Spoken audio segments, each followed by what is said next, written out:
ભારત સરકારના સામાજિક ન્યાય અને અધિકારીતાના વિભાગ દ્વારા એલિમ્કો, ઉજ્જૈન અને મહેસાણા તથા ગાંધીનગર જિલ્લા વહીવટી તંત્ર દ્વારા આયોજિત દિવ્યાંગજન સાધન સહાય એસેસમેન્ટ કેમ્પનું આયોજન કરવામાં આવ્યું હતું, જે 25/3/2025 એટલે કે આજે મંગળવારે વિસનગર શહેરની સિવિલ હોસ્પિટલ ખાતે કરવામાં આવ્યું હતું, જેમાં વિસનગર શહેર ભાજપ પ્રમુખ ખુશાલભાઈ પટેલ, નગરપાલિકાના પ્રમુખ ઉત્તમભાઈ પટેલ, તાલુકા ભાજપ પ્રમુખ સતીશભાઈ પટેલ, સામાજિક કાર્યકર જે.કે. ચૌધરી સહિતના આગેવાનો ઉપસ્થિત રહ્યા હતા। આજના આ કાર્યક્રમમાં આ કેમ્પમાં વિસનગર શહેર તથા તાલુકામાંથી મોટી સંખ્યામાં દિવ્યાંગ ભાઈ બહેનો હાજર રહ્યા હતા અને સરકાર દ્વારા નિઃશુલ્ક સાધન સહાય યોજનામાં રજીસ્ટ્રેશન કરાવીને લાભ લીધો હતો। આજના કેમ્પમાં દિવ્યાંગજનો માટે ટ્રાઇસિકલ, ઘોડી, કાને સાંભળવાના મશીન જેવા વિવિધ સાધનો દિવ્યાંગ ભાઈ બહેનોને આપવામાં આવ્યા હતા। આ બાબતે ભરતભાઈ મોદીએ માહિતી આપી હતી। મારું નામ છે ગુજરાત પ્રમુખ ભરતભાઈ મોદી। આ જે એલિમ્કોનો કેમ્પ કરવામાં આવ્યો છે ભારત સરકાર દ્વારા, બહુ સારામાં સારો અને દિવ્યાંગો માટે તો બહુ સારામાં સારું અગાઉ પણ એક કેમ્પ કરેલો હતો 2018માં, અને આ ફરીથી કરવામાં આવ્યો છે। અને આ અમારા દિવ્યાંગો માટે તો અતિ ઉત્સાહનો દિવસ કહેવાય, કે આનંદનો ઉત્સાહ કહેવાય, અમારા માટે દિવાળી કહેવાય આજે, બરાબર છે। આ ગુજરાતના દિવ્યાંગો માટે દિવાળી કહેવાય। અને માન્ય શ્રી સંસદ સભ્ય હરિભાઈ પટેલે અને જહેમત ઉઠાઈ અને અમારા ધારાસભ્ય, લોકલાડીલા ધારાસભ્ય શ્રી ઋષિકેશ પટેલ સાહેબ અને કાકાએ પણ અમને બહુ મહેનત આપી, બહુ જહેમત ઉઠાઈ અને મંડપની બધી વ્યવસ્થા કરી અને દિવ્યાંગોને બહુ પેલી સેવા અને આનો લાભ આપવાનો પ્રયત્ન કર્યો છે। આમાં ટ્રાયસિકલ છે, સાદી ટ્રાયસિકલ છે, બેટરીવાળી ટ્રાયસિકલ છે, પોસ ઘોડી છે, વ્હીલચેર છે, બ્લાઇન્ડો માટેના સ્ટીક છે, પછી સીપી ચેર છે, પછી કાને સાંભળવાના મશીનો છે। આ બધી જ વ્યવસ્થા ભારત સરકાર દ્વારા નિઃશુલ્ક આપવામાં આવશે મારા દિવ્યાંગોને।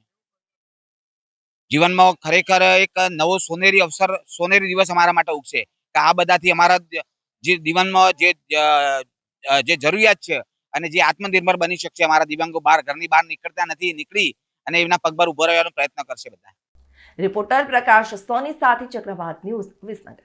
ભારત સરકારના સામાજિક ન્યાય અને અધિકારીતાના વિભાગ દ્વારા એલિમ્કો, ઉજ્જૈન અને મહેસાણા તથા ગાંધીનગર જિલ્લા વહીવટી તંત્ર દ્વારા આયોજિત દિવ્યાંગજન સાધન સહાય એસેસમેન્ટ કેમ્પનું આયોજન કરવામાં આવ્યું હતું, જે 25/3/2025 એટલે કે આજે મંગળવારે વિસનગર શહેરની સિવિલ હોસ્પિટલ ખાતે કરવામાં આવ્યું હતું, જેમાં વિસનગર શહેર ભાજપ પ્રમુખ ખુશાલભાઈ પટેલ, નગરપાલિકાના પ્રમુખ ઉત્તમભાઈ પટેલ, તાલુકા ભાજપ પ્રમુખ સતીશભાઈ પટેલ, સામાજિક કાર્યકર જે.કે. ચૌધરી સહિતના આગેવાનો ઉપસ્થિત રહ્યા હતા। આજના આ કાર્યક્રમમાં આ કેમ્પમાં વિસનગર શહેર તથા તાલુકામાંથી મોટી સંખ્યામાં દિવ્યાંગ ભાઈ બહેનો હાજર રહ્યા હતા અને સરકાર દ્વારા નિઃશુલ્ક સાધન સહાય યોજનામાં રજીસ્ટ્રેશન કરાવીને લાભ લીધો હતો। આજના કેમ્પમાં દિવ્યાંગજનો માટે ટ્રાઇસિકલ, ઘોડી, કાને સાંભળવાના મશીન જેવા વિવિધ સાધનો દિવ્યાંગ ભાઈ બહેનોને આપવામાં આવ્યા હતા। આ બાબતે ભરતભાઈ મોદીએ માહિતી આપી હતી। મારું નામ છે ગુજરાત પ્રમુખ ભરતભાઈ મોદી।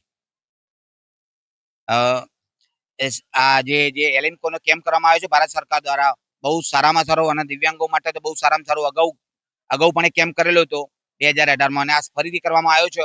અને આ અમારા દિવ્યાંગો માટે તો અતિ ઉત્સાહનો દિવસ કહેવાય, કે આનંદનો ઉત્સાહ કહેવાય, અમારા માટે દિવાળી કહેવાય આજે, બરાબર છે। આ ગુજરાતના દિવ્યાંગો માટે દિવાળી કહેવાય। અને માન્ય શ્રી સંસદ સભ્ય હરિભાઈ પટેલે અને જહેમત ઉઠાઈ અને અમારા ધારાસભ્ય, લોકલાડીલા ધારાસભ્ય શ્રી ઋષિકેશ પટેલ સાહેબ અને કાકાએ પણ અમને બહુ મહેનત આપી, બહુ જહેમત ઉઠાઈ અને મંડપની બધી વ્યવસ્થા કરી અને દિવ્યાંગોને બહુ પેલી સેવા અને આનો લાભ આપવાનો પ્રયત્ન કર્યો છે। આમાં ટ્રાયસિકલ છે, સાદી ટ્રાયસિકલ છે, બેટરીવાળી ટ્રાયસિકલ છે, પોસ ઘોડી છે, વ્હીલચેર છે, બ્લાઇન્ડો માટેના સ્ટીક છે, પછી સીપી ચેર છે, પછી કાને સાંભળવાના મશીનો છે। આ બધી જ વ્યવસ્થા ભારત સરકાર દ્વારા નિઃશુલ્ક આપવામાં આવશે મારા દિવ્યાંગોને। જીવનમાં ખરેખર એક નવો સોનેરી અવસર, સોનેરી દિવસ અમારા માટે ઉગશે, કે આ બધાથી અમારા જે જીવનમાં જે જરૂરિયાત છે અને જે આત્મનિર્ભર બની શકશે, અમારા દિવ્યાંગો ઘરની બહાર નીકળતા નથી, નીકળી અને એમના પગભર ઉભો રહેવાનો પ્રયત્ન કરશે બધા। રિપોર્ટર પ્રકાશ સોની સાથે ચક્રવાત ન્યૂઝ વિસનગર.